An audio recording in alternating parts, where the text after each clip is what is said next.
Could you state your name, please? Calvin Shreve. And what was your profession, Calvin? Banker. Banker. And when did you join Rotary? July 1966. Are you the oldest tenured Rotary member currently? I believe that I'm the oldest now. As far as I know, yes. Yes. And who was your sponsor for Rotary? Well, in 1946, I went to work as a bookkeeper at the Central National Bank. And the president of the bank, Jerome Hall, was, I believe, a charter member of the local Rotary and attended all the time. And for some reason, he was, of course, he was getting up in age, and he wanted to pass it on. And at that time, the Rotary Club, to join you had a designation you represented, and he wanted to continue the bank representation on the Rotary Club. And our competing bank across the road, crosses Buckhannon Main Street, Adrian Buckhannon Bank, their leader was a member of the Lions Club. So it was kind of competition between Lions and Rotary.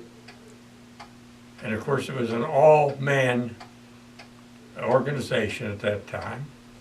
So Mr. Hall asked me if I would join Rotary and represent the bank on the Rotary. And I said, well, I guess. He said, well, the bank will pay your dues and you'll attend once a week at the meeting. And the meeting at that time was just right next door on the third floor of the building. At CJ Maggie's, yes? Yes, it's up over that. And the second floor at that time was an attorney's office. And we were on the third floor. We had a dining room and a kitchen and all. The food was cooked there by our employees. So I joined Rotary at his suggestion and represented the bank.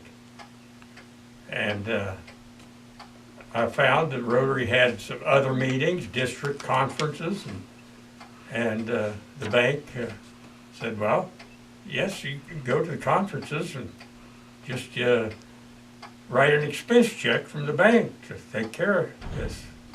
You're like, oh, that was good.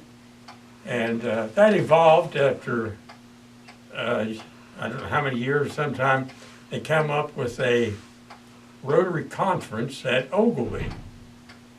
And at that time, it was bring your wife, and it was a weekend thing. Started Friday evening and Saturday night you had a banquet and entertainment and something going. And in the meantime you had various, shall we say, classes, seminars on Rotary business and so forth. So we went to Ogilvie, and that was a real treat.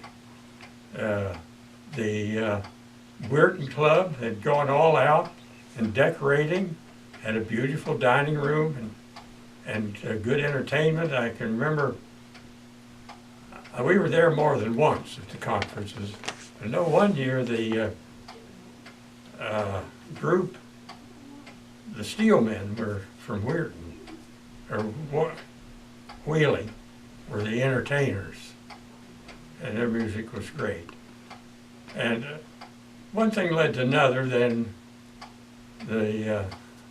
I kept working with Rotary. We got in the program of the blood screening, and spent a lot of time working with that.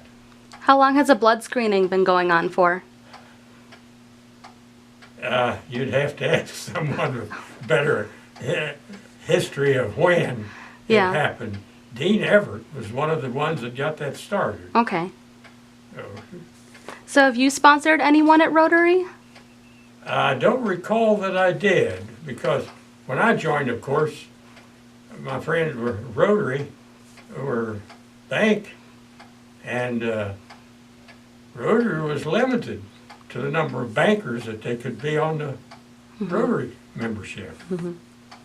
You're supposed to have someone from each profession or each business on the Rotary, which is standard. I don't believe that holds anymore. And Rotary itself has changed much along with society. Things have changed, and due to a lawsuit in California, then women were admitted. And not that they changed it so much, but it just broadened the aspect and the things that Rotary could get into and still be Rotarian. Yeah, so women did not accept, or Rotary did not accept women until the 1980s, about. I think somewhere along there, And so, be honest, were you open to women joining Rotary? Oh, it was fine. It was Okay. another working member. That Right. was the main thing. We needed members. As I recall, when I joined, we had maybe 20 members. And at that time, you were expected to wear a tie. If you didn't, you got fined. But they passed a rule. They had one farmer as a member that he would not need to wear a tie because he had to have his work clothes to come to the room. Right. It was just that, it was so individual, just that way it went. Now it's broader and everybody has a way and a place in it. So when they met on the third floor, how did they keep track of attendance? That's where they had the wall with all the members in a little square with their name on it and a light behind it. And when the members came in to the meeting, they turned their light off. And then the secretary could take absentees with the lights left on. That was kind of strange, but that was the way. And once we moved out of there and our membership grew, that was not a practical way to have that on there. So do you remember your first or earliest Rotary meetings? No, not in detail. I don't recall because I was just so new to it. I was just trying to not get into any arguments and troubles or anything and represent the bank.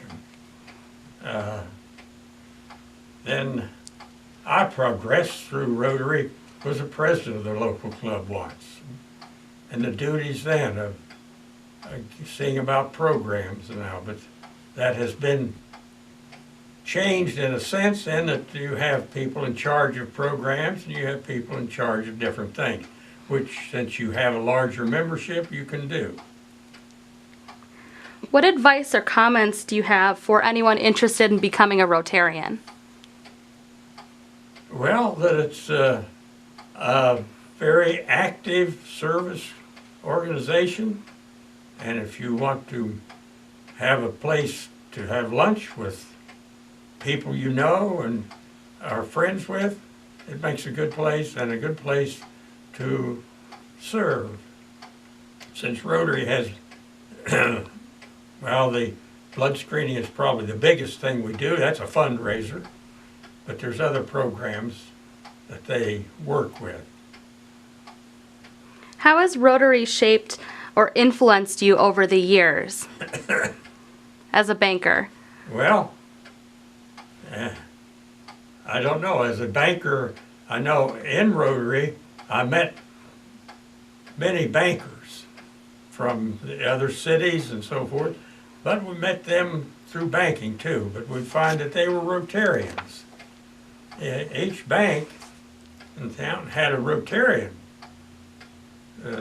They aimed to be represented because Rotary and Lions Club were the clubs at that time.